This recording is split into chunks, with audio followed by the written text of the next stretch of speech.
Hello children, good evening all of you. Welcome back to my channel Economics with Purnima Sharma. And before starting, one request to you all, that's please subscribe, like and comment more and more, right? And one motivational thought for 2 minutes for you कि रास्ते कभी खत्म नहीं होते, रास्ते कभी खत्म नहीं होते, बस लोग हिम्मत हार जाते हैं। ठीक है, बहुत हमारी सक्सेस का जो एक डेस्टिनेशन है उस पे जाने के लिए बहुत सारे रास्ते होते हैं, लेकिन हम उससे पहले ही गिव अप कर देते हैं। तो रास्ते कभी खत्म नहीं होते, बस लोग हिम्मत हार जाते हैं। तैरना सीखना है, तैरना सीखना है तो पानी में उतरना ही होगा, राइट। किनारे पे बैठकर कोई व्यक्ति एक अच्छा गोताखोर नहीं बन सकता।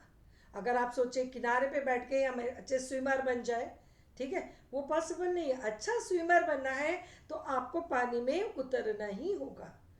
तो सेम ईयर, अगर आपको अच्छे मार्क्स लाने हैं तो आपको पढ़ाई तो स्टार्ट करनी ही होगी। बिना पढ़ाई स्टार्ट किए आपकी परफॉर्मेंस अच्छा नहीं हो सकता। और आपकी सक्सेस का अगर मान लो इस तरह से पढ़ाई नहीं हो रही तो उस तरह से करो, उस तरह से नहीं हो रही तो और उस तरह से करो। रास्ते बहुत हैं, ठीक है, लेकिन गिव अप मत करो। ठीक है, अब आ जाइए शुरू करते हैं। आज ये लास्ट वीडियो है इस चैप्टर की। You know, I taught you about the infrastructure. तो मैंने आपको बताया था कि Britishers never said straight forward, right, कि डोंट डू दिस, ठीक है, forcefully, while they made very smart policies in their own favor to exploit India। ठीक है, जैसे एग्रीकल्चर को कैसे एक्सप्लॉइट किया बच्चों, they exploited agriculture by doing commercialization, right. Industrial sector, they ruined handicraft industries by making discriminatory tariff policy, right. In the same way, to promote foreign trade, right, they exploited the Indian resources, and they developed the infrastructure of India just for the sake of exploitation of India's natural resources for their own benefit. So very systematically they exploited Indian economy, Indian resources, right. But even then also, indirectly, once they were doing, making the policies for their own country, accidentally, right, not, they were not interested to develop India, to give benefit to India, right, but here accidentally at the same time we also were benefited. So what was the positive contribution of the British rule, right? Positive contribution of British rule, you know, पहला, growth in agriculture sector, per hectare output productivity was very low। ठीक है, that I taught you, productivity in agriculture sector was very low। लेकिन the expansion of cultivable area, if we will see, क्योंकि commercialization किया था, commercialization मतलब to produce more and more for market, and to produce more and more for market they increase the area under cultivation।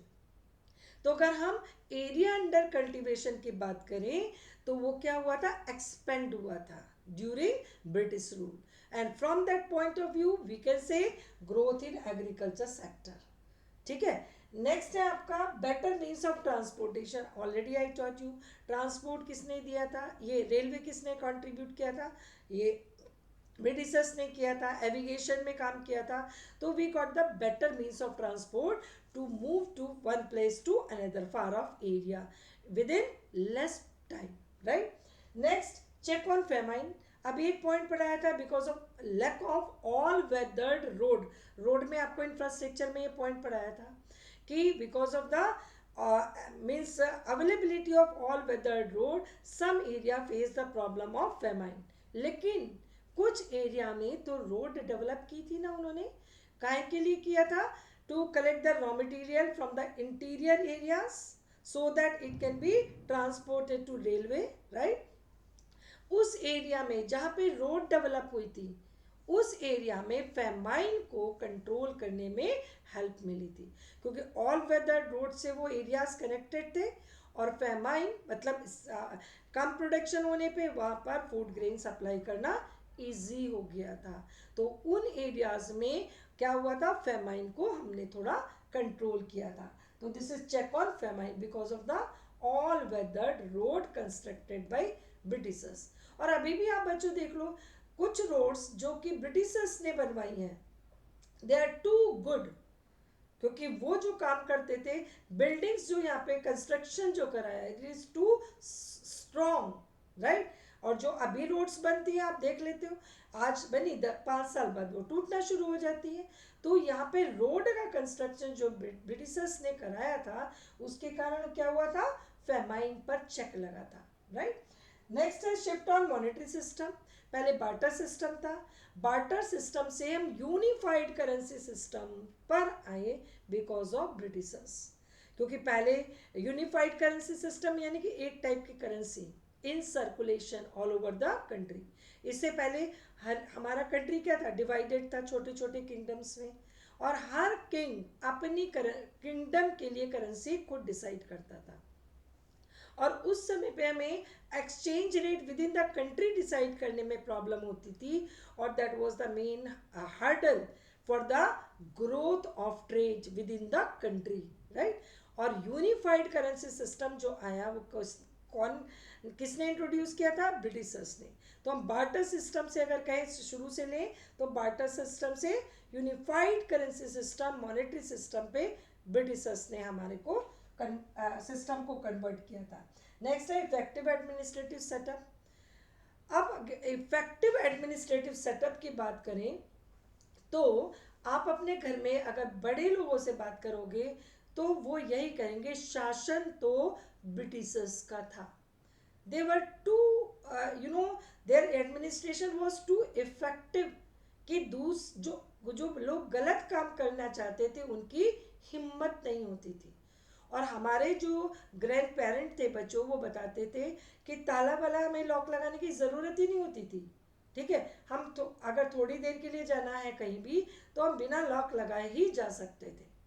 तो that was the administrative that setup during British rule, कि इतना strict administration था कि किसी की कुछ गलत करने की हिम्मत ही नहीं होती थी, राइट। तो हम कहते हैं ना, शासन डिसिप्लिन सीखना है तो किससे सीखना चाहिए, हमें ब्रिटिशर्स से सीखना चाहिए, राइट। तो effective administrative setup, that also was the contribution, positive contribution of British rule in India. तो ये कुछ पॉजिटिव कंट्रीब्यूशन थे, इफेक्ट थे of British rule on Indian economy. Chapter is ended. अब इन सब के कारण हमारी इकोनॉमी कैसी बन गई थी, कॉलोनियल इकोनॉमी थी, exporter of raw material, importer of finish good, right, colonial economy. Semi feudal economy थी, एक साइड में जमींदारी सिस्टम था, लैंडलॉर्ड एंड लेबर क्लास, दूसरी साइड में कैपिटलिस्ट क्लास भी डेवलप हो रहा था because some industries setup, and again the society was divided as the industrialist and the labour class, semi feudal economy. Next backward economy था, backward economy था, stagnant economy थी। Stagnant क्यों थी, क्योंकि ग्रोथ रेट हमारी पर कैपिटा में कितनी थी, 0.5, total output only 2% national income. तो क्या थी, स्टैगनेंट इकोनॉमी थी, बैकवर्ड इकोनॉमी थी, और क्या थी, amputated economy. Amputated, divide and rule. उन्होंने क्या किया था, हमारे हमारे को डिवाइड किया था, एक राजा को दूसरे राजा से लड़वाया और फिर क्या किया, शासन, ठीक है।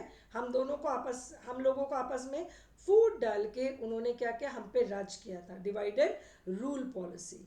और हमारा कंट्री, पहले हम लोग सब इतना प्यार से रहते थे, सारे रिलीजन इंडिया में, ठीक है। एंड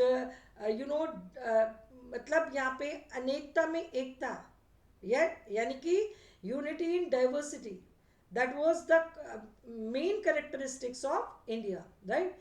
और अभी भी है, राइट।